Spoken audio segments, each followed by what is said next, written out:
Third Legion, the Emperor's Children. The Third Legion, known at a later time as the Emperor's Children, are the third of 18. Burnished in royal purple and gold trim, they are the only legion to bear the Palatine Aquila, the Emperor's own sigil. Led by their Primarch Fulgrim, also known as the Phoenician, they have seen many highs and lows since their initial deployment at the onset of the Great Crusade, supporting greater Astartes legions such as the vaunted 16th, the Lunar Wolves. The Third Legion were created towards the end of the Unification Wars, finding their origins drawn from the royal courts and populations of old Europa. Only the finest of the youths were offered up to the master of mankind. Some offered in honour of their new lord and master, others in shame to their capitulation by the newest warlord on terror. Their propensity for royal bloodlines drew in other noble families, given the legion's propensity to form officer clades.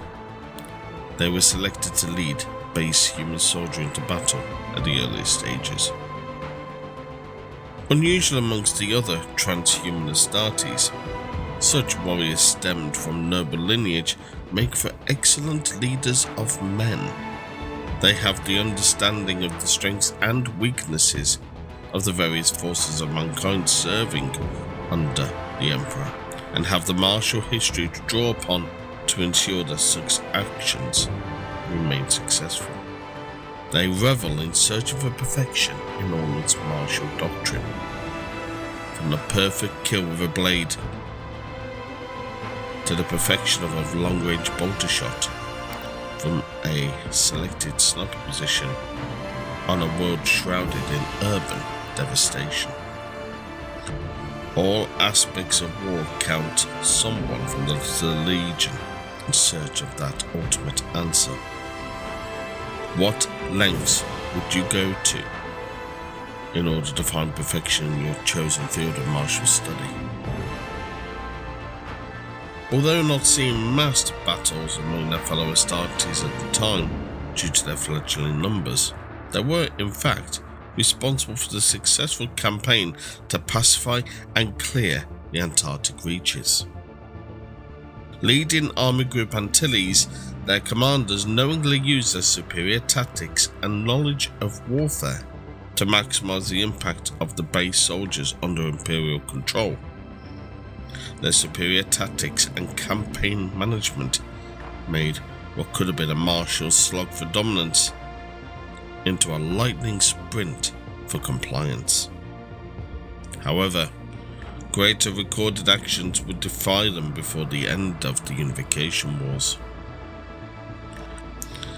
The proximate accession to Imperial rule and the ensuing proximate insurrection attempt to kill the Master of Mankind was sorted by the 16th cohort of the Third Legion.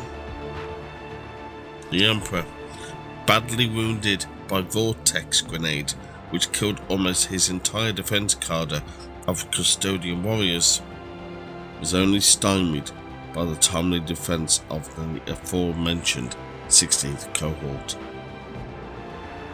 The defense of the Master of Mankind, slain to a man in the action, greatly impressed and honoured him at the time. Henceforth and forevermore they were to be honoured by wearing the Palatine Aquila. Also gifted the choice to eliminate the persistent proximal effect by exterminatus. Those that lived from that insurrection never got the chance to see their work fulfilled. Fire and fury became their fate. Death became their immediate future. Fortunately, the Emperor's Children history is not totally unmarred by tragedy. Their genetic lineage was marred with loss and degradation. Known as the blight, those that formed from the Third Legion genetic stock suffered greatly at this time.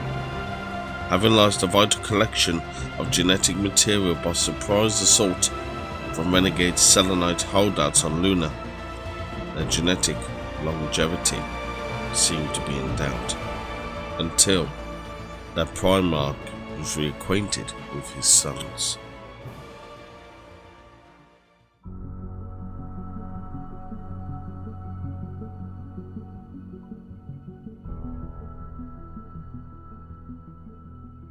Primarch Fulgrim, found amongst the denizens of the mining world on Chemos, a bleak, unforgiving planet, was always under eternal twilight. Growing from childhood through adolescence and adulthood, the Primarch managed to turn a world on the brink of starvation and industrial decline into a powerhouse of trade and industrial might. His reacquaintance with the Master of Mankind was one of legend, and the address of his remaining Emperor's children on Terra, all 200 that were left, was one that would be spoken with reverence for the rest of time.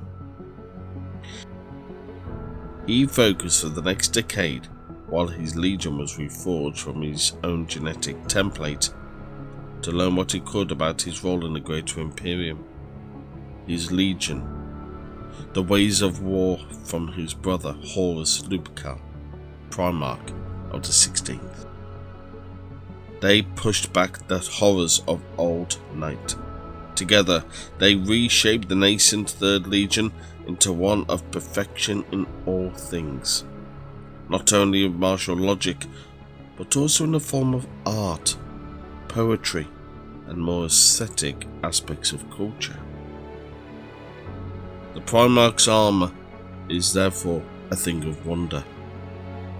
Artisan masters toiled for years to produce his fine warplate, swarmed with finely wrought gemstones, delicately embroidered designs, and high-coloured cloaks. Led to battle by such vaunted warriors, such as Captain Soltarvitz and Lord Commander Eidolon, each warrior is trained in every manner of battle.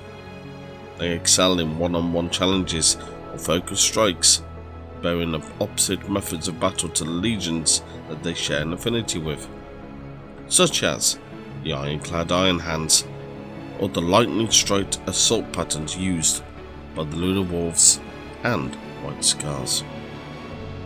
Each officer, regardless of status, holds their position with pride and honour. From line officers with dreams of leading a company to those already selected by the Phoenician for greatness, each warrior knows his place and value. Loyalty to their master outweighs all other considerations.